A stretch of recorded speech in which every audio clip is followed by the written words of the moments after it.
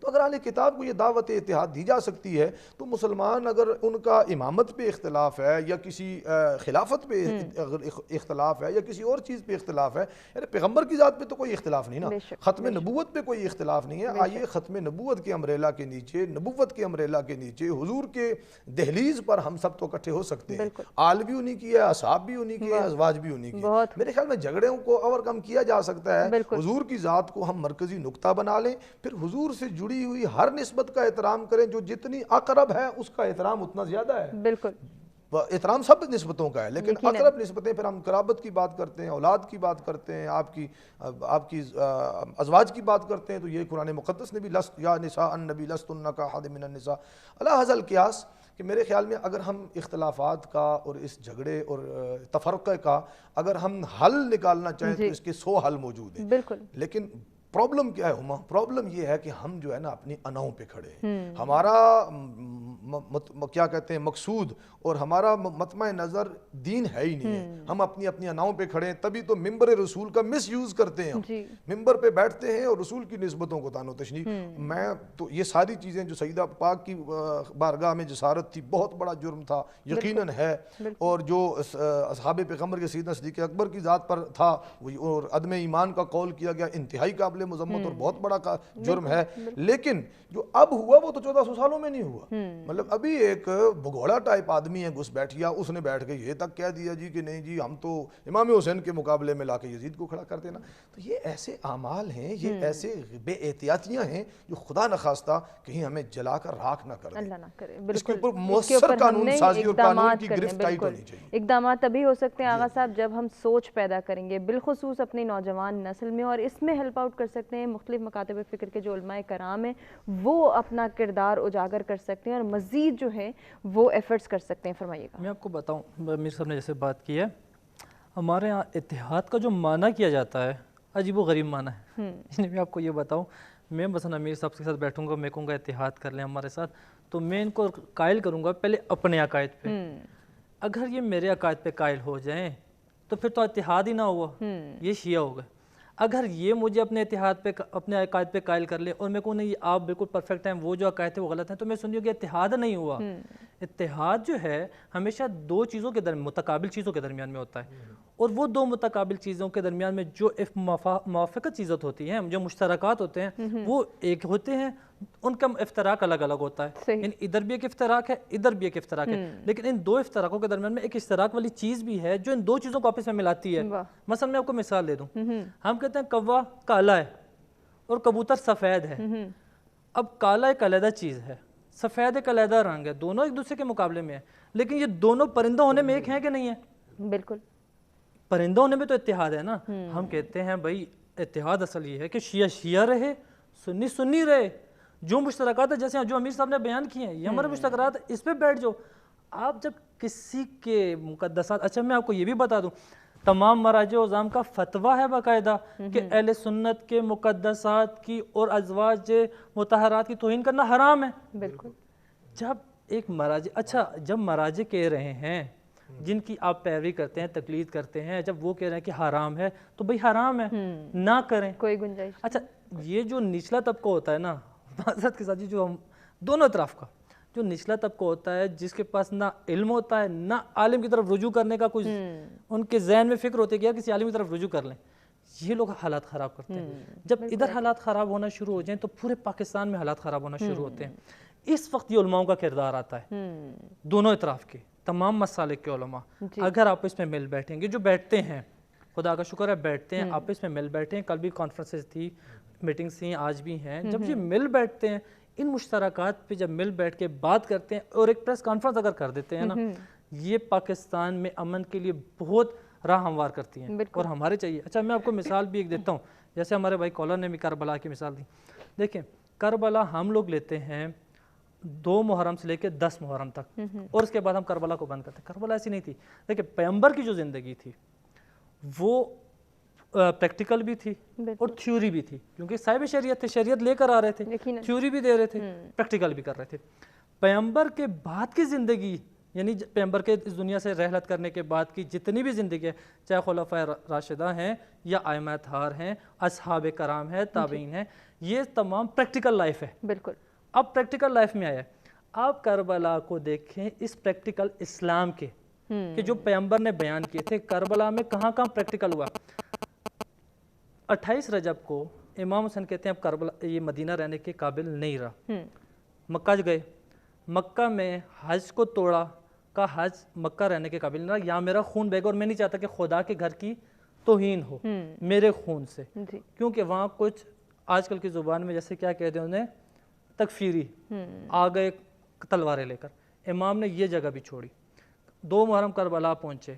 اچھا کربلا میں پہنچنے کے بعد اولاد رسول ہے نا, کچھ باہر کی کچھ نہیں تھا, بالکل اور نواسے رسول ہیں, خاندان رسول ہے. کربلا میں آنے کے بعد اس حالات میں آنے کی وجہ کیا تھی؟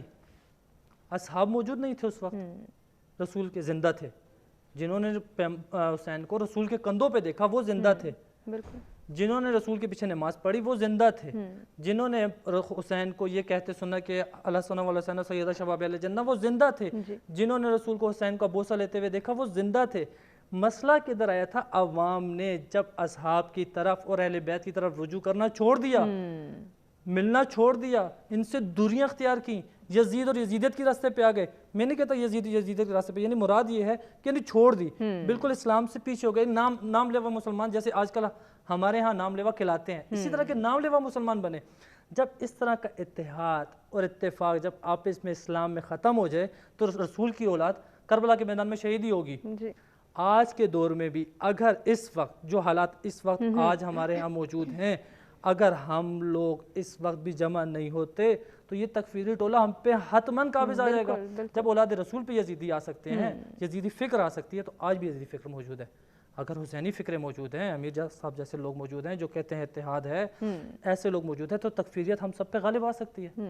ہمیں اس وقت اتحاد اسی چیز میں کہ مشترکات کو لے کے بیٹھیں, دوسرے کی تکفیر نہ کریں, ایسی بات نہ کریں جسے دوسرا آؤٹ کے آپ کو گالی دے. اور عجیب ہے کہ آپ اگر دوسرے کے روایات میں ہمارے پاس ہے کہ پیغمبر نے منع کیا کہ بھئی آپ دوسروں کے جھوٹے خداؤں کو برا نہ کہیں, وہ اٹھ کے آپ کے سچے خداؤں کو برا کہیں گے, چاہے کہ اصحاب رسول. اگر آپ اس کی تعظیم نہیں کرنا چاہتے نہ کرو, ٹھیک ہے نہیں کرو, لیکن آپ کسی کو اس طرح بیان تو نہ کرو کہ اس کی توہین ہو. بالکل آقا صاحب, بہت خوبصورت بات آپ نے فرمائی. اسی کو ہم جاری رکھیں گے. ہمیں ایک بریک کی جانب بڑھنا ہے, لیکن بریک پہ جانے سے قبل ہم محسن سے گزارش کریں گے کہ وہ بارگاہ رسالت مآب صلی اللہ علیہ وآلہ وسلم میں ہدیہ انعام پیش کریں.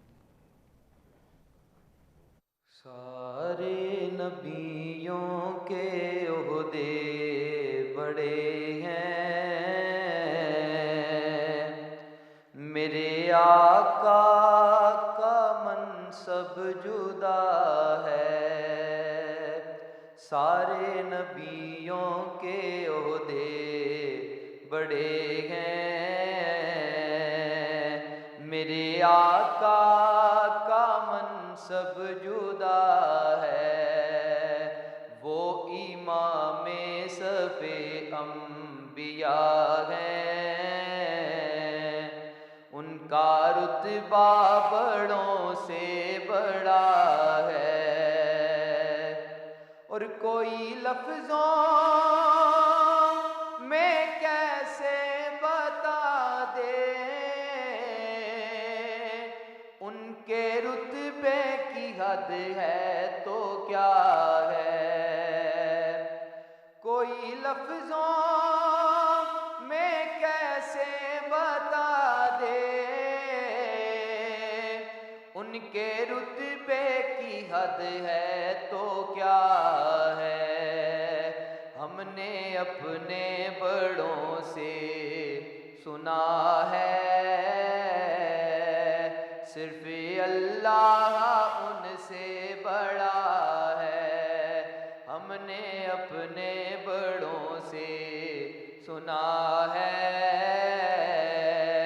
صرف اللہ ان سے بڑا ہے، اور نام جنت کا تم نے سنا ہے،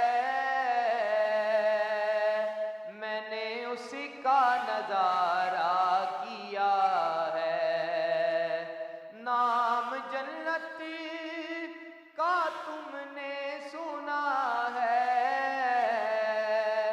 میں نے اسی کا نظارہ کیا ہے، میں یہاں سے تمہیں کیا بتا دوں، میں یہاں سے تمہیں کیا بتا دوں، ان کی نگری کی گلیوں میں کیا ہے، میں یہاں سے تمہیں کیا بتا دوں، ان کی نگری کی گلیوں میں کیا ہے، اور مستقل ان کی چوکھٹ عطا ہو، میرے مالک یہ التجا ہے، کوئی پوچھے تو یہ کہہ سکوں میں۔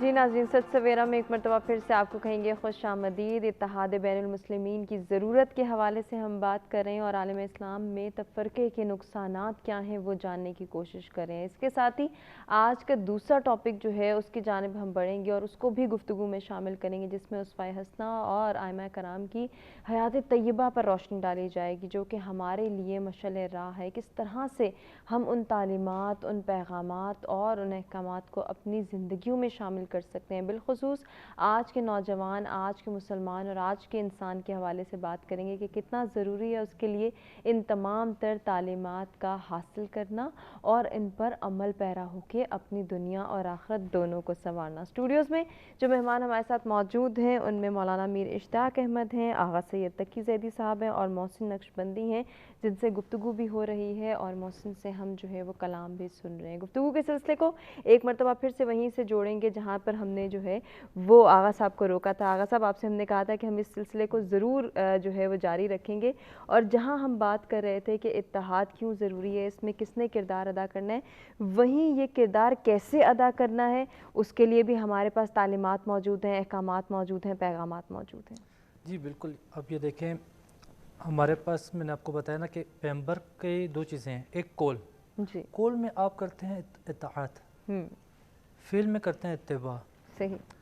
جب یہ دونوں قول اور فعل میں جب آپ اتباع اور اطاعت کرتے ہیں تو آپ ایک نتیجہ، آپ کا ایک عمل بنتا ہے، وہ عمل آپ کو آگے لے کے جاتا ہے اور ترقی کی راہ پہ گامزن کر دیتا ہے۔ یقیناً جب آپ عمل پیغمبر کے اتحاد والے پہلو کو لیں، عملی اتحاد اور اتحاد قولی جو پیغمبر نے کہا اتحاد مسلمانوں کے درمیان میں ہونا چاہیے، جب آپ ان دونوں کو لے کے چلیں گے تب آپ ایک امت بن جائیں گے۔ بالکل، جیسا قرآن میں کہا نا، لو شاء اللہ لجعل امۃ واحدہ ولکن یدخل من یشاء فی رحمتہ، اللہ چاہتا تو سب کو ایک امت بنا دیتا۔ دیکھیں توجہ کریے گا، خدا نے کہا کہ میں نے بنا دیا، جی خدا نے کہا لو شاء، اگر اللہ چاہتا تو بنا دیتا۔ اللہ نے بھی امتحانات میں ڈالا ہے نا، اگر چاہتا تو ایک امت بنا دیتا، کیا فرق پڑ جاتا؟ یہ امتحان والا مرحلہ کدھر جاتا ہے کہ کون کتنا پیغمبر کے ساتھ ہے، نہیں ہے، صحیح. تھوڑا خدا نے بھی آپ کو چھوڑا ہے, آپ کو بھی عقل دیا کہ اپنی عقل سے آؤ آگے, غور و فکر کرو. بالکل. اب آپ دیکھیں اس اتحاد پہ جو ہم نے کہا کہ ہمارے ملک کو کتنا نقصان ہے. امیر صاحب نے پہلے بات کی کہ ضرب و راز جیسے ہوا تھا ویسے نہیں ہوا. جو مختلف ہماری آرمی نے کیے یا ایجنسیز نے کیے یا پاکستانی حکومت جیسے کرتی رہی, ہمیں اتحاد کی اس وقت ضرورت پاکستانی لحاظ سے کیوں ہے؟ آپ یہ دیکھیں ابھی جو ورلڈ پاور ہے وہ شفٹ ہو رہی ہے ایشیا کی طرف. جب ایشیا کی طرف شفٹ ہو رہی ہے تو میں نے آپ کو پہلے کہا کہ پاکستان لاک گیٹ وے بنتا ہے ان سب کے لیے. اگر ادھر والوں کو اور ادھر والوں کو اور ہماری تیسری افغانستان والی سائڈ یعنی چائنا, ایران اور یا افغانستان والی سائڈ, اگر ان تینوں کو ترقی کرنی ہے تو ان کو پاکستان کی سخت ضرورت ہے. آپ دیکھیں دبئی بالکل ختم ہو چکا ہے, اس کی کرنسی گر گئی ہے, ختم ہو گئی ہے اس وقت. اب آپ کا یہ جو ہمارا یہ سمندری راستہ بنے گا, یہاں سے تجارت ہوگی, آٹومیٹکلی فائدہ کس کو بھی ہوگا؟ پاکستان کو ہوگا. اگر Iran gas pipeline Pakistan کو دے گا, چائنا کو جائے گی, جہاں چائنا کے لیے, چائنا کو پاکستان کی ضرورت ہے, ایران کو پاکستان کی ضرورت ہے اس پائپ لائن کے لیے. اب ہر صورت میں پاکستان کی ضرورت ہے, پاکستان آٹومیٹکلی فائدہ اٹھا لے گا. چائنا تو اٹھائے گا, پاکستان کو فائدہ ہوگا. لیکن اگر انتشار ہوگا, اگر یہاں پہ فرقہ واریت ہوگی, یہاں پہ خانہ جنگی کی صورت اختیار کر جائے گی, کون پاکستان کی طرف آئے گا؟ کون یہاں پہ اپنا پیسہ انویسٹ کرے گا؟ کوئی پاگل ہوگا. ہر کسی کو پتہ یار خانہ جنگی میں میرا پیسہ خراب ہوتا ہے, وہ نہیں کرے گا. انویسٹمنٹ باہر سے بند ہو جائے گی, لوگ آنا بند ہو جائیں گے. ابھی جو لوگ آ رہے ہیں سیر و تفریح کے لیے, پاکستان میں ایک ماحول بنا ہے, یہ بند ہو جائے گا دوبارہ سے. یہ ایک آمدن کا بہترین ذریعہ ہے. آپ یہ دیکھیں سعودیہ کے پاس تیل ہے لیکن آمدن کا ذریعہ اس کی کیا ہے؟ بیشتر خانہ کعبہ ہے. لوگ عمرے کے لیے جاتے ہیں, تمام دنیا سے مسلمان جاتے ہیں, حج کے لیے جاتے ہیں. عراق جس کے پاس تیل ہے, اتنی مقدار میں نہیں ہے, بکتا نہیں ہے, لیکن اس کی آمدن کا ذریعہ کیا ہے؟ لوگ زیارات کے لیے آ رہے ہیں. پاکستان کے پاس نہ تو کعبہ ہے نہ کوئی زیارت ہے. ایک چیز خدا نے پاکستان کو بہت دی ہے, وہ اس کے حسین مقامات ہیں. اگر یہ حسین مقامات پہ بھی لوگ اس فرقہ واریت سے نہیں کہ آپ کا یہ پیسہ نہ بند, آپ کے کاروبار یہاں پہ پاکستان میں بھی بہت زیادہ ہونا ہے. یہ جب کشتیاں چلنا شروع ہوگی, تجارت شروع ہوگی, یہاں پہ کاروبار بڑھے گا, یہ کاروبار آنا بند. اچھا لوگ اندرونی معاملات میں اتنے الجھ جائیں گے کہ پھر دوبارہ سے ہم گھروں میں محصور ہونا پڑے گا. یہ کاروبار بند, جب ہر چیز بند, تعلیم بند, ہر چیز اس فرقہ وجہ سے بند. آپ کے بہترین علماء, چاہے اہل سنت کے ہوں, اہل شیعہ کے ہوں, کچھ بھی ہوں, آپ کے بہترین پڑھے لکھے علماء کو اگر مار دیا گیا تو یہ دین کو بھی نقصان ہے, آپ کے ملک کو بھی نقصان ہے, امت کو بھی نقصان ہے.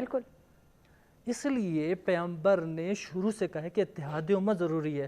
اگر اتحاد امت ہوگی, یہ تمام مسلمان ملک مل رہے ہیں, OIC بلا رہا ہے پاکستان, جب OIC پاکستان بلاتا ہے تمام امت, اس کا مطلب یکجا ہو رہی ہے.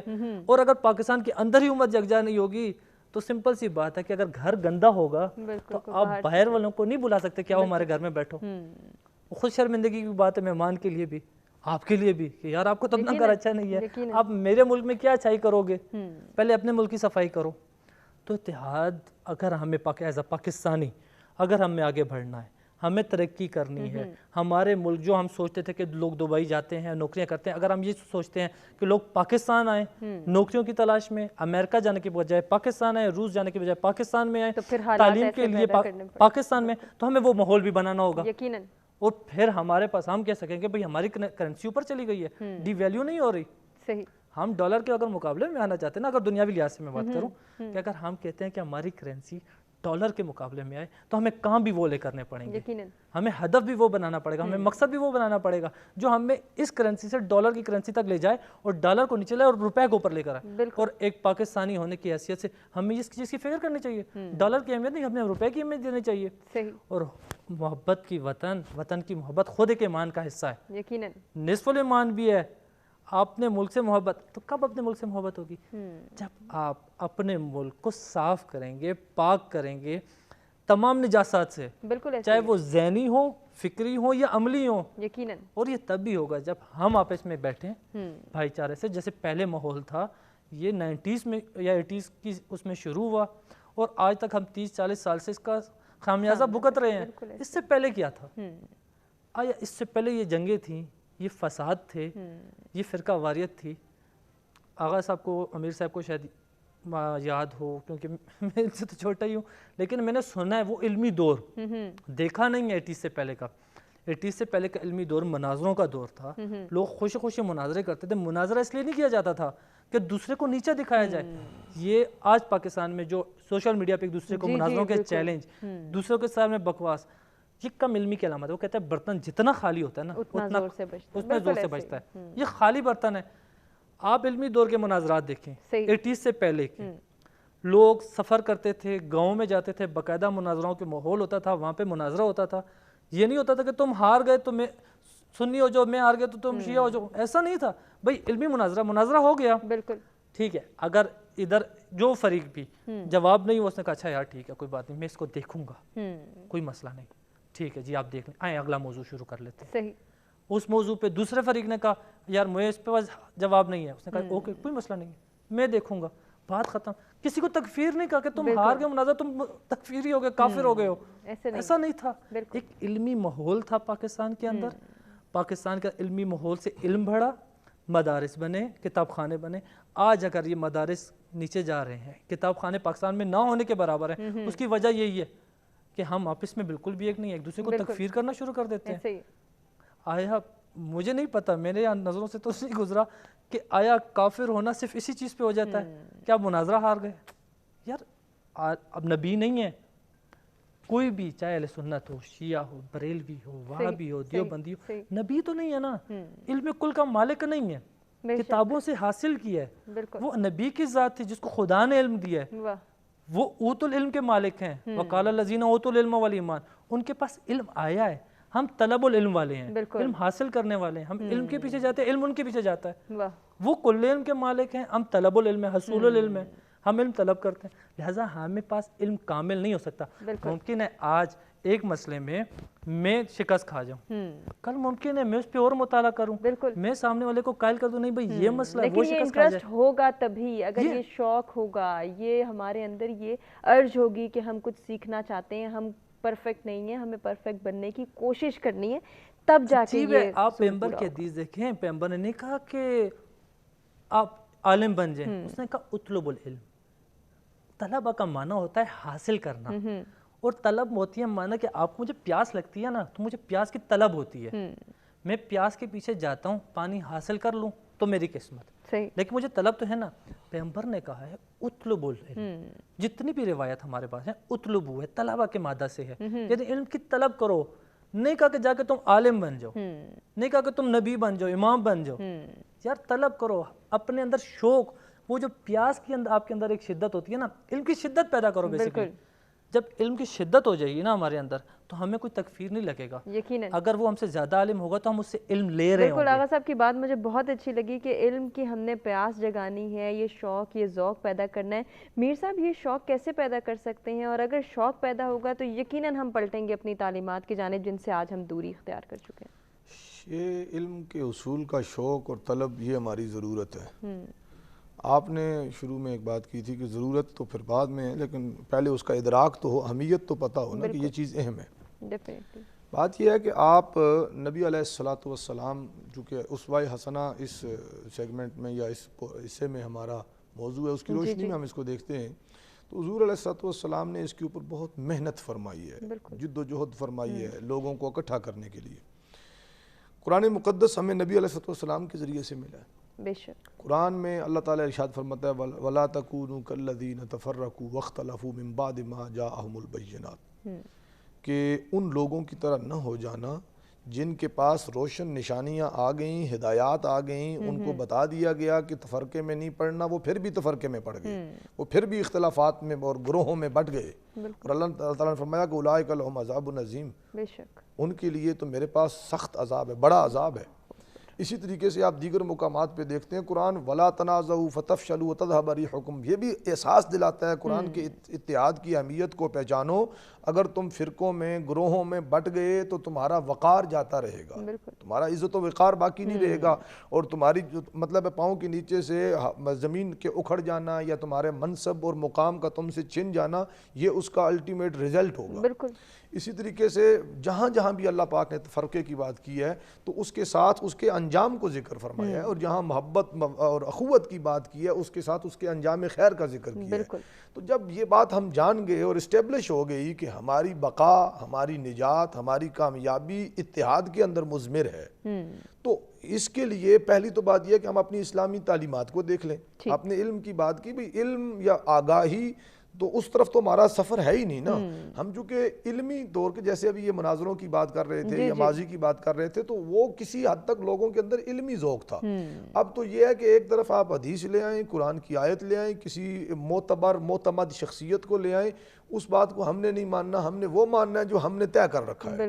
تو جس وقت آپ کوئی چیز طے کر کے کسی کتاب کو ہاتھ میں اٹھاتے ہیں، تو آپ علم یا اس کتاب کے فیض سے یا اس کے نفع سے آپ مستفید نہیں ہو سکتے۔ آپ نے تو اسے تنقید کی نظر سے پڑھنا ہے، اور وہ تنقید بھی ایسی کہ میں اپنے تئیں اس کو غلط ثابت کروں۔ اب قرآن مقدس نے تفکر اور تدبر کی بھی دعوت دی ہے، نبی علیہ السلام نے جو طلب علم کی انہوں نے بات کی اس کی دعوت دی ہے۔ اگر ہم اس طرف جائیں گے تو اپنی اسلامی تعلیمات، بنیادی اصول ایسے ہیں جو ہمیں باؤنڈ کرتے ہیں کہ ہم امت کے اس جو بکھرتا ہوا یا بکھر چکا جو شرازہ ہے اسے جمع کریں۔ اور اس کو جمع، میں نے آپ کو آغاز کیا تھا نماز، جماعت اور جمعہ اور حج کے مثالوں سے، آپ اس کو لے کے آگے جاتے جائیں۔ دیکھیے اس کو ضرور ہم آپ سے جانیں گے میر صاحب، مجھے ایک مختصر سے وقفے کی جانب بڑھنا۔ ناظرین وقفے سے واپس آتے ہیں، میر صاحب سے گفتگو کا آغاز کرتے ہیں۔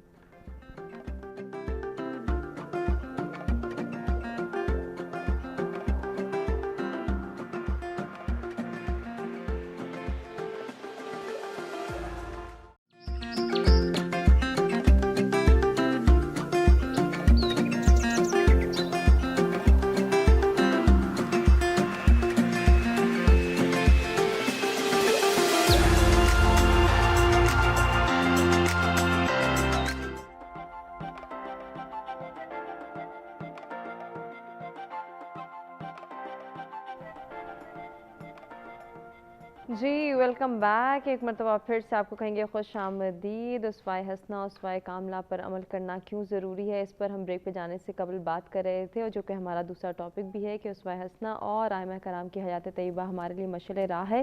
ہم کس طرح سے ان تعلیمات، ان پیغامات اور ان احکامات کو اپنی زندگیوں میں شامل کر سکتے ہیں، اس کے حوالے سے ہم نے کہا تھا کہ جب ہم بریک سے واپس آئیں گے تو میر صاحب سے ہی گزارش کریں گے کہ وہ اپنی بات مکمل کریں۔ جی وہ ہم بات کر رہے تھے نبی علیہ السلام کی تعلیمات کی اور علم کی، کہ آپ علیہ السلام نے جس نظام اور جس دین کی بات کی ہے اس سے ہمارا تعلق ہی نہیں ہے۔ مطلب پڑھنے پڑھانے، تحقیق، جستجو اس چیز سے ہم آ رہی ہیں، اور صرف انا کے ہم نے اپنے بت بنا رکھے ہیں اور ان کی پوجا کر رہے ہیں، اپنے انا کے پیچھے چلتے ہیں۔ بے شک امہ کا نقصان ہو جائے، دین کا اور پورے عالم اسلام کا نقصان ہو جائے، اس سے ہمیں کوئی سروکار نہیں ہے۔ ایک تو یہ ہمارا پرابلم ہے۔ دوسرا پرابلم یہ ہے کہ ہمارے ہاں مختلف ریاستوں نے مختلف اوقات میں اپنی انویسٹمنٹ کی ہے اور اپنی پراکسیز لڑی ہیں، اور وہ فرقہ واریت کی ایک بڑی وجہ ہے۔ میں کسی کا نام نہیں لیتا، باوجود مجھے تو نام لینے میں پرابلم نہیں ہوتا، لیکن یہ ماحول کا دیکھا جاتا ہے۔ تیسری چیز یہ ہے کہ ہمارے ہاں جو سیاسی اختلافات ہیں، جب تک حکومتیں سرپرستی نہ کریں یا ادارے کو کسی نہ کسی حد تک اپنی سستی نہ دکھائیں، اس وقت تک اس طرح کے اقدامات یعنی امت کی وحدت کو بکھیرنے کے آپ کو کم نظر آئیں گے۔ ہر دور میں کچھ نہ کچھ رہا، سیاسی لوگوں کی کہیں مجبوریاں ہوتی ہیں، کہیں ان کے اپنے اہداف ہوتے ہیں کہ انہوں نے چیزوں کو ڈیوائڈ اینڈ رول کے تحت بھی لے کے چلنا ہوتا ہے۔ اور اس وقت کی جس کی ہم نے ابھی بریک میں بھی میں آغاز سب سے بات کر رہا تھا اور پہلے بھی ہم نے آن ایئر بھی بات کی، وہ یہ ہے کہ جب آپ دوسرے کے اعتقاد، انہوں نے بڑی اچھی بات کی کہ ہمارے جو مراجع ہیں وہ اس بات کی طرف رہنمائی کرتے ہیں کہ کسی کی بھی مسلمات، میں سمجھتا ہوں کسی کی مسلمات کے بجائے یہ اسلامی جو شخصیات اور بنیادیں ہیں، دیکھیں نا، کوئی ہاتھ کھول کے نماز پڑھے، کوئی ہاتھ باندھ کے نماز پڑھے، یار یہ تو شکر کریں کہ نماز پڑھ تو رہا ہے۔ اگر کھولنے والا کہے کہ باندھنے والا غلط ہے، باندھنے والا کہے کہ کھولنے والا غلط ہے، تو پھر صحیح تو وہ ہے جو پڑھتا ہی نہیں۔ ایسے نہیں، سوچ وہ پیدا کریں، رب العالمین کے سامنے کھڑا ہے، عبادت اللہ کی کر رہا ہے، اور اللہ نے یہی فرمایا ہے کہ میں نے امت واحدہ بنایا اور انا ربکم فاعبدون، میں تمہارا رب ہوں، میری بندگی کرو۔ اللہ کی بندگی پہ تو ہے، ایٹ لیسٹ وحدانیت پہ یقین رکھتا ہے، ختم نبوت پہ یقین رکھتا ہے، قرآن کو آخری کتاب اور صحائف اور انبیاء سابقہ کو مانتا ہے، سابقین انبیاء کو مانتا ہے۔ بنیادی اعتقادات جس بندے کے درست ہیں، پھر آگے عمل میں، تفقہ میں یا مسائل اور اجتہاد میں جہاں جہاں اختلاف ہے اس کو الگ رکھ لیں. صحیح. یہ زیادہ ٹیکنیکل باتیں ہو جائیں گی تو چونکہ ہم تو عوام الناس کے لیے بات کر رہے ہیں تو وہ اتنی زیادہ مفید نہیں رہے گی. صحیح. ہمیں یہاں سے سوچنا ہے کہ یہ 10 لیڈر کھڑے ہیں یا 4 علماء یا لیڈران مذہبی کھڑے ہیں تو ہم نے ہر ایک کے پیچھے ایک ایک لائن بنا لی ہے. صحیح. ہم ان لائنوں کو توڑ دیں. ہم جہاں سے محبت کی خوشبو آئے صحیح. وہاں ہم کھڑے ہو جائیں، اور جہاں سے بھی عداوت اور نفرت کی، جیسے ابھی تھوڑی دیر پہلے آپ بھی دیکھ رہے تھے، ہم بات کر رہے تھے، اب کیا ضرورت ہے ہمیں کہ ہم اٹھ کر وہاں چلے 1400 سال پہلے چلے جائیں. مثلا خلافت پہ کسی کو اعتراض ہے تو خلافت ہو گئی، 14 صدیاں بیت گئی، اب آگے کی بات کرو یار. آج امت مسلمہ کو کیا چیلنجز درپیش ہیں سیرت کی روشنی میں، ان کیا رہنمائی ہے اور ہم ان سے کیسے نبرد آزما ہو سکتے ہیں. آج امہ کی ضرورت کیا ہے؟ کیا اس وقت کوئی بھی کافر یا کوئی بھی غیر مسلم جب آپ کے اوپر چڑھائی کرے گا تو وہ کوئی کلاسیفیکیشن کرے گا، وہ کوئی ڈویژن کرے گا کہ یہ ایریا فلاں فرقے کا، یہ فلاں فرقے کا، اس کو مار دو، اس کو چھوڑ دو، ایسا نہیں کرے گا. وہ کلمے کا مخالف ہے، وہ آپ کی جو عقیدہ توحید ہے، جو آپ کی پروگریسو سوچ ہے، وہ اس کا مخالف ہے. تو ہم نے تو اس چیز کو جو ہماری وہی میں کہہ رہا ہوں کہ جو کامن چیزیں ہیں انہیں ہم ایک جگہ پہ لے آئیں، اور ان عناصر کو میں تو کہتا ہوں نا، اور بڑی ذمہ داری سے کہہ رہا ہوں کہ آج سے کچھ ماہ قبل ایک شخصیت نے، وہ پڑھا لکھا آدمی تھا، عالم بھی تھا، ایک شخصیت نے جسارت کی، بڑی ہستی کی بارگاہ میں سیدہ کائنات کی، تو اس مکتبہ فکر کے لوگوں نے نہایت سختی کے ساتھ اس کا محاکمہ کیا اور اسے اپنی صفوں سے باہر کرنے کا اعلان کیا، ڈساؤن کیا. اسی طریقے سے محرم الحرام کے مقدس ایام میں جس محبت عقیدت کے ساتھ ذکر اہل بیت ہو رہا تھا، بیچ میں ایک نہایت غیر ذمہ دار شخص نے ایک ایسا سٹنٹ چھوڑا کہ صحابہ پیغمبر اور خاص طور پر تاجدار صداقت کی بارگاہ میں اس نے وہ کیا. تو اس مکتبہ فکر کو چاہیے کہ سختی سے اوپنلی میڈیا میں آ کے اس کو ڈساؤن بھی کریں اور عدالتی کارروائی اور قانون پاکستان کے ذریعے سے اس کو ایسا پابند کریں تاکہ وہ اگلے آنے والے زمانوں تک مثال بن جائے. اور ایسے ہی اگر کوئی یزید سے اپنے محبت عقیدت اور اپنی جو ہے نا اس کے اولاد ہونے کا اظہار کرتا ہے تو اس کو بھی الگ کریں، چونکہ امت کے 14 صدیوں کی تاریخ ہے اور نبی صلی اللہ علیہ وسلم کا فرمان ہے کہ جو میری آل کی محبت میں مرا وہ مومن مرا، اور جو میری آل کی بغض میں مرا وہ کافر مرا، اور وہ جہنمی اس کے ہونے کی بات ہے. تو یہ جو بنیادی چیزیں ان کو رکھ کے پھر اس کے بعد نیچے آ جائیں. آپ نے اگر تو مقابلہ اگر تو بننا ہے امت کا حصہ، اگر تو ملک کو، ایک گھر ہے نا جی، مثال دیتے ہیں جو باپ نے کہا لکڑیوں کی گٹھڑی لے آؤ، اسے توڑو، بیٹے نہ توڑ سکے، پھر ایک ایک لکڑی کر کے دیا تو انہوں نے بآسانی توڑ لی. چھوٹی چھوٹی ہم کورس کی کتابوں میں پڑھتے ہیں، بچے بھی جانتے ہیں. تو بھئی اگر تو ہم مجتمع رہیں گے، ایک ایک انگلی کر کے، ایک ایک فرد کر کے، تو ہم پٹ جائیں گے.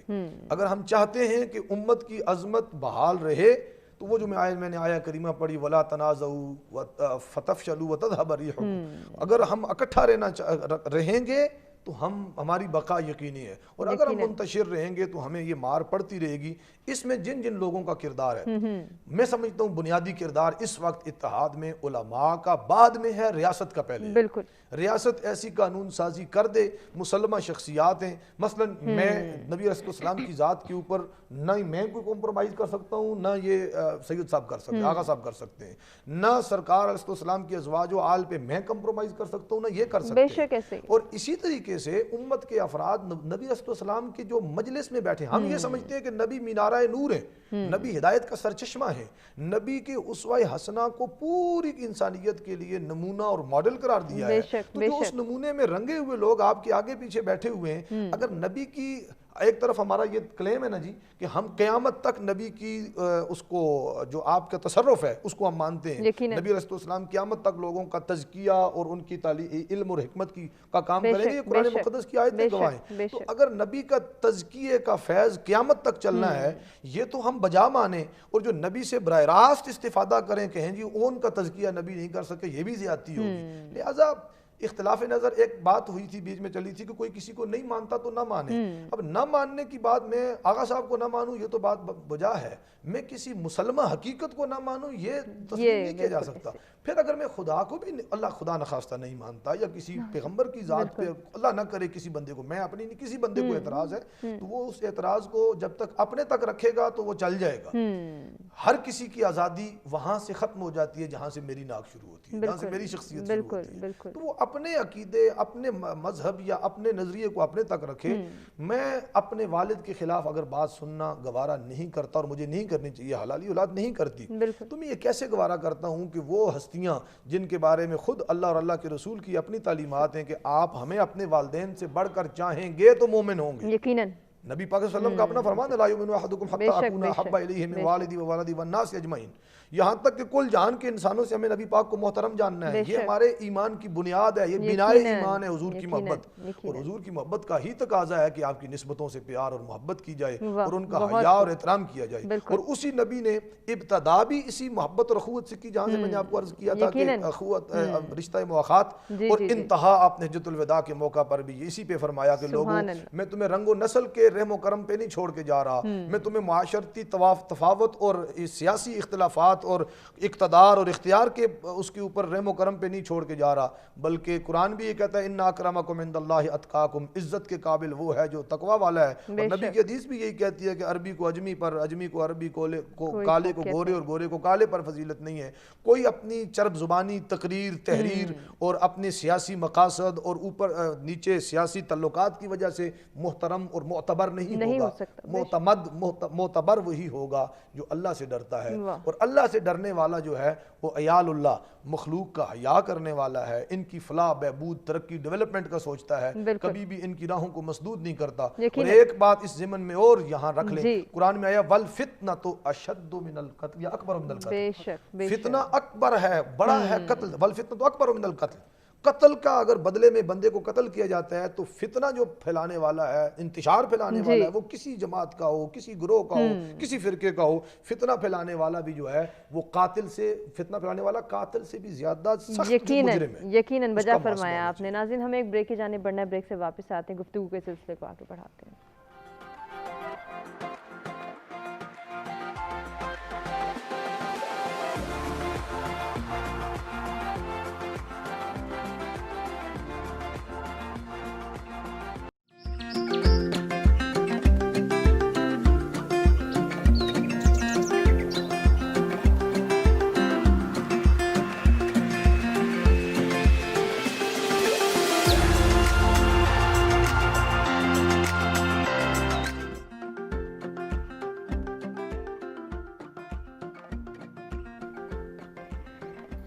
جی ناظرین ایک مرتبہ پھر سے سچ سویرا میں آپ کو کہیں گے خوش آمدید. اتحاد بین المسلمین کی ضرورت اور عالم اسلام میں تفرقے کے نقصانات کے حوالے سے ہم نے بات کی, اور ساتھ ہی ساتھ اپنے دوسرے ٹاپک کے حوالے سے بھی بات کی, اسوہ حسنہ, اسوہ کاملہ اور ائمہ کرام کی حیات طیبہ ہمارے لیے مشعل راہ ہیں. اس پر بھی ہم گفتگو کرتے بریک پہ جانے سے قبل. آغا صاحب, اب اس گفتگو کو سمیٹنے کی جانب ہم جب بڑھتے ہیں تو میری آپ سے گزارش ہے اور ایک ہی سوال ہے کہ کس طرح سے ہم جو ہے اپنی زندگیوں کو بہتر بنا سکتے ہیں, ہمیں کرنا کیا ہے بحیثیت نوجوان, آج کا مسلمان, آج کا انسان کس طرح سے اپنی زندگی کو بہتر بنا سکتا ہے؟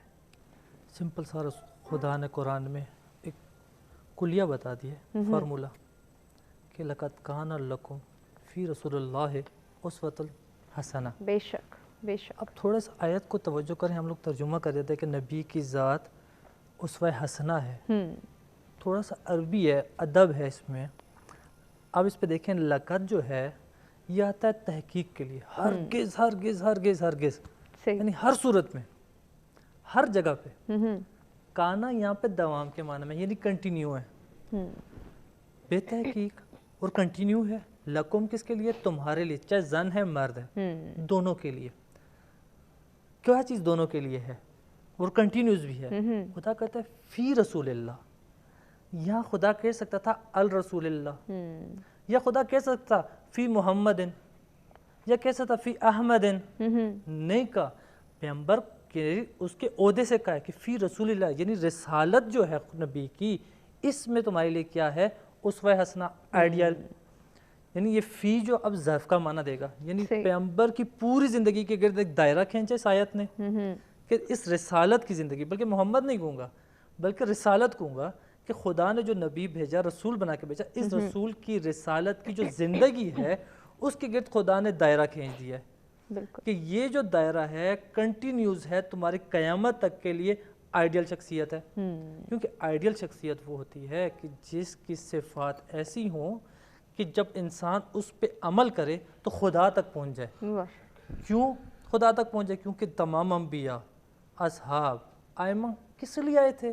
کہ لوگوں کو زمین سے اٹھائیں, اپنی ایک لینگویج میں کہہ دوں کہ زمین سے اٹھائیں اور آسمان پہ لے جائیں اور آسمان پہ لے جا کے خدا سے ملائیں، یعنی ہدایت. بالکل آپ کو ہدایت کے لیے آئے تھے، اور یہ رسول کی ہدایت کہاں سے لیں گے؟ رسول کی زندگی سے. یقیناً جب تک ہمارا جوان، ہمارا بوڑھا، ہمارا عالم، ہمارے زن، مرد، جتنی بھی عوام ہے، جب تک ان کی نظر میں یہ پیغمبر کی سیرت رہے گی کہیں پہ بھی گمراہ نہیں ہو سکتے. یقیناً پاسبل ہی نہیں ہے. اور یہ قرآن کہہ رہا ہے بالکل کہ جب تمہارے لیے آئیڈیل شخصیت یہ پیغمبر کی ذات ہوگی نا، اور آئیڈیل شخصیت کا ایک اثر انداز ہوتا ہے. آپ جب کسی فلم اسٹار کو آئیڈیل بنا لینا تو آپ اس جیسا عمل کرنا شروع کرتے ہیں. لباس اس جیسا، بال اس جیسے، فیشن اس جیسا، چلنا اس جیسا، بیٹھنا اس جیسا، کھانا اس جیسا. جی جی بالکل. لیکن جب آپ کی رسول کی ذات آئیڈیل ہو جائے گی تب آپ کا عمل رسول جیسا ہوگا، بے شک آپ کا بیٹھنا رسول جیسا ہوگا، سبحان آپ اللہ. کی بات کرنا رسول جیسی ہو جائے گی، آپ کا کردار رسول جیسا، آپ کا لوگوں سے ملاب رسول جیسا. اب آیا رسول اصحاب کے مجمع میں قرآن میں اترا ہے نا سورہ منافقون، یعنی اسلام میں مسلمانوں میں منافق بھی تھے، رسول کے ساتھ بیٹھتے. میں نہیں کہتا کہ اصحاب، یہ میرا اپنا عقیدہ، میں کہتا ہوں اصحاب منافق نہیں ہو سکتا، مسلمان ہو سکتا ہے. کیونکہ مسلمان جب بنا ہے تو ضروری نہیں ہے کہ وہ اصحاب میں آ جائے، وہ مسلمان ہے اور منافق ہے. کیا پیغمبر نے جب مجمع میں بیٹھے وہ منافق بھی تھا، یا چلے گناہ گار ہی صحیح، منافق کو بھی ہٹائے، ایک چھوٹی سے گناہ گار شخصیت کو بھی، کیا پیغمبر نے کہا اٹھ جاؤ یہاں سے، آپ چلے جاؤ میری بارگاہ سے؟ ایک جسم کے حصے کی طرح اسے مانا ہے، اس کی تربیت کی ہے. اگر تربیت کے لائق تھا تو تربیت اس نے پا لی، نہیں تھا تو اس کی قسمت. رسول نے پھر بھی اسے نہیں کہا تو کافر ہے، رسول نے پھر بھی اسے نہیں کہا کہ تو منافق ہے، رسول نے کبھی نہیں کہا کہ اس کو جھڑک دیا کہ تو چلا جا، میں تجھ سے بات ہی نہیں کرتا، تیرے میں یہ غلطی تھی. لہٰذا سیرت رسول خدا آپ کو ساتھ ملانا، بیٹھنا، کھانا پلانا، ہر چیز کے لیے آپ کے لیے آئیڈیل بن جاتی ہے جب آپ دیکھیں گے اسے. بالکل، یہ دیکھنا بہت ضروری ہے. آغا صاحب اسی کے ساتھ کیا میسج دینا چاہیں گے ہمارے ویورز کو؟ میسج یہی ایک آیت تھی، اس لیے میں نے اس کو رکھا کہ رسول کی جو زندگی ہے نا، آپ اس کو دیکھیں، ہر عمل ہر رسول کی زندگی میں موجود ہے. اٹھنا بیٹھنا بھی عمل رسول کی زندگی میں ہے. یہود و نصارہ سے بھی رسول کس طریقے سے عمل کرتے تھے، کس طریقے سے ان سے بیٹھتے تھے، ان سے بھی کس طریقے سے بات کرتے تھے، توہین نہیں کرتے تھے. چاہے کہ مسلمان، چاہے کہ اصحاب، چاہے کہ اپنی ازواج، چاہے کہ اصحاب خاص، چاہے کہ خلفائے راشدین جو رسول کے بعد آئے، رسول نے ان سے ہر ایک سے اس کے عہدے کے مطابق احتراماً بات کی ہے. ہمیں بھی ہر ایک سے اس کے عہدے کے مطابق احتراماً بات کریں اور احترام میں نظریہ ان کے بارے میں لوگوں کو بتائیں، نہ کہ کسی پہ آپس میں ایک دوسرے کے خلاف بات ہو جائے، آپس میں لڑائی جھگڑا کرنا شروع کر دیں، آپس میں ایک دوسرے کے خلاف اس قدر ہو جائے کہ نفرتیں پھیل جائیں. ایک ہی چیز ہے، اگر کامیاب ہونا ہے، اگر پاکستان بچانا ہے، اگر اپنی زندگی کو کامیاب کرنا ہے، اگر ہدایت کے راستے پہ چلنا ہے اور خدا تک پہنچنا ہے، آپ کے پاس ایک ہی چیز ہے، وہ ہے رسول کی ذات. اور قرآن میں کہہ دیا فی رسول اللہ اسوۃ الحسنہ، رسول کی ذات میں اسوہ حسنہ ہے، آئیڈیل رسول کی ذات میں اور کہیں بھی نہیں. آپ کو یقیناً تبھی ہم وہ تمام تر کوالٹیز اپنا سکتے ہیں، تمام وہ ٹریٹس اپنا سکتے ہیں جن کی اس وقت ضرورت ہے. میر صاحب آپ بھی پیغامی صورت میں جو ہے اس پر روشنی ڈال دیجئے کہ ہمیں کرنا کیا ہے، کیا سجیشنز ہیں آپ کی نظر میں؟ جس طریقے سے جہاں سے آغا صاحب نے بات چھوڑی، اصحاب کی انہوں نے بات کی کہ میں نہیں سمجھتا کہ وہ نفاق پہ تھے، اور کچھ لوگ ایسے بھی تھے معاشرے کے اندر جو ادھر جا کے ملتے تھے، مسلمانوں کے پاس آتے تھے تو کہتے تھے ہم تمہارے ساتھ ہیں، ادھر جا کے وَإِذَا خَلَوْا إِلَىٰ شَيَاطِینِهِمْ ادھر جا کے کہتے تھے ہم تمہارے ساتھ ہیں. ان لوگوں کو رسول معظم علیہ الصلوۃ والسلام نے بھی اور اللہ تعالیٰ نے بھی ان کو آشکار بھی کیا، لوگوں کے سامنے کھولا بھی. کہیں تو رسول معظم کو منع فرما دیا کہ ان کے جنازوں میں نہیں جانا، اور کہیں رسول معظم نے کسی موقع پہ نام لے کے انہیں مسجدوں سے نکالا بھی. انہوں نے رسول معظم کی بات کی. یقیناً آپ کا اسوہ کامل ہمارے لیے نمونہ اور ماڈل ہے، اور ہمارے لیے حتمی رہنمائی آپ کی ذات پاک میں ہے. پھر آپ علیہ السلام کی رحلت اور پردہ فرمانے کے بعد وہ آپ کے جو وارثان علم و معرفت ہیں، ان میں یقیناً ایک بڑا مقام اور ایک لائن چلتی ہے مولا مرتضیٰ سے، انا مدینۃ العلم وانا دار الحکمت وعلی باب، ایک اس طرف سے امامت کی اور وہ لائن چلتی ہے دوسری لائن خلافت کی اور یہ ظاہر کی چلتی ہے. ہم ہر دو جو آپ سے استفادہ کرنے والی یہ گروہ ہیں, ہر دو کا نہ صرف احترام ہم سب پر امت پر لازم ہے بلکہ ان کی پیروی بھی کرتے ہیں اور اسی میں نجات بھی ہے. نیچے آ کر میں بات کرنا چاہتا ہوں جو ہمارے آج کے معاشرے کے حوالے سے ہمیں سمجھ آتی ہے, جہاں سے ہم نے بات شروع کی تھی واعتصموا بحبل اللہ جميعا ولا تفرقوا, اس آیت کو پڑھیں آگے جائیں. اللہ پاک بیان فرماتا ہے کہ تم آگ کے گڑھے کے کنارے پہنچ چکے تھے کہ بچا لیے گئے. اس سے آگے چل کے بات ہوتی ہے وَلْتَكُمْ مِنْكُمْ أُمَّةٌ يَدْعُونَ إِلَى الْخَيْرِ, تم میں لازماً ہر دور میں ایک جماعت ایسی ہونی چاہیے جو تمہیں خیر کی طرف بلائے, جو تمہیں برائی سے بچائے اور بھلائی سے روشناس کروائے. آپ تجزیہ کریں گی پورے برے صغیر اس سب کنٹیننٹ کا یا پاکستان ہندوستان کا ہی آپ پچھلے 200 سالوں میں دیکھ لیں یا جب سے اسلام آیا تب سے دیکھ لیں تو آپ کو نظر آئے گا کہ کہیں نہ کہیں علم والے لوگوں نے اور مرتبوں والوں اور اقتدار والوں نے کہیں نہ کہیں چاروں ناچار اسلام کو اور مسلمانوں کو کے اندر تفریق کا وہ باعث بنے. ایک گروہ ایسا ہے جو ہر دور میں محبت مودت اخوت کا باعث بنتا رہا ہے, وہ ہے صوفیاء کرام کا. جہاں جہاں صوفیاء کرام اولیاء اعظام آپ کو ملیں گے اور جس گروہ کے ہاتھوں میں صوفیاء کا دامن ہوگا اور صوفیاء کا ہیڈ کوارٹر, پھر میں آپ سے بات کروں گا کہ ہیڈ کوارٹر جو ہے یا آپ کے ان پورے طبقہ کے ہیڈ جو ہیں حضرت علی کرم اللہ وجہ الکریم جو سرکار سے براہ راست فیض یافتہ ہیں ولایت کے معاملے میں. تو صوفیاء کرام کی تعلیمات یہ ہیں کہ ان کے پاس ہندو اور کافر بھی آئے تو آپ نے مذہب کے معاملے میں تو تفریق رکھی کہ اس کا وہ مذہب ہے میرا یہ مذہب ہے, لیکن انسانیت کا جو ایک ناطہ تھا رشتہ تھا ان کا بھی انسانیت کے حوالے سے حیا کیا ہے. مسلمانوں کا تو تمام فرقوں کا کیا ہی کیا ہے. ہمیں نبوی تعلیمات کی روشنی میں آل پاک ائمہ یا ازواج پاک ہیں, پھر اس کے آپ کے گھر کے افراد ہیں چونکہ براہ راست وہ آپ کے ظاہری باطنی ہر حوالے سے آپ کے وارث ہیں اور اصحاب پیغمبر ہیں. بعد میں آ کے ہمارے نیچے اولیاء اعظام ہیں. ہمیں صوفیاء کی تعلیمات کی سے بھی روشناس ہونا چاہیے اور حکومت وقت کو اس کا اہتمام کرنا چاہیے کہ یہ صوفیانہ تعلیمات محبت والی تعلیمات عام کریں, نصاب کا حصہ بنائیں تاکہ معاشرے کے اندر سے یہ عدم برداشت اور یہ انتہا پسندی اور تکفیریت کا خاتمہ ہو, محبت اور اخوت کی فضا عام. بہت خوبصورت بات. اسی کے ساتھ آج کے پروگرام کا اختتام کرنا چاہیں گے. اپنے تمام مہمانوں کا شکریہ ادا کریں گے جن سے بہت کچھ سیکھنے کا موقع ملا اور امید کرتے ہیں کہ آپ کو بھی ہمارا پروگرام پسند آیا ہوگا. جاتے جاتے محسن نقشبندی سے ہم گزارش کریں گے کہ وہ اختتامی کلام پیش کریں. بسم اللہ کیجیے. لب پر نعت پاک کا نغمہ کل بھی تھا اور آج بھی ہے, میرے نبی سے میرا رشتہ کل بھی تھا اور آج بھی ہے, میرے نبی سے میرا رشتہ کل بھی تھا اور آج بھی ہے, اور کسی جانب کیوں جائیں اور کسی کو کیوں دیکھیں, اور کسی جانب کیوں جائیں اور کسی کو کیوں دیکھیں, اپنا سب کچھ گنبد خضرا اپنا سب کچھ گنبد خضرا کل بھی تھا اور آج بھی ہے, میرے نبی سے میرا رشتہ کل بھی تھا اور آج بھی ہے, پست وہ کیسے ہو سکتا ہے جس کو حق نے بلند کیا, پست وہ کیسے ہو سکتا ہے جس کو حق نے بلند کیا, سارے جہانوں میں آپ کا چرچا دونوں جہانوں میں آپ کا چرچا کل بھی تھا اور آج بھی ہے, بتلا دو گستاخ نبی کو غیرت مسلم زندہ ہے, بتلا دو گستاخ نبی کو غیرت مسلم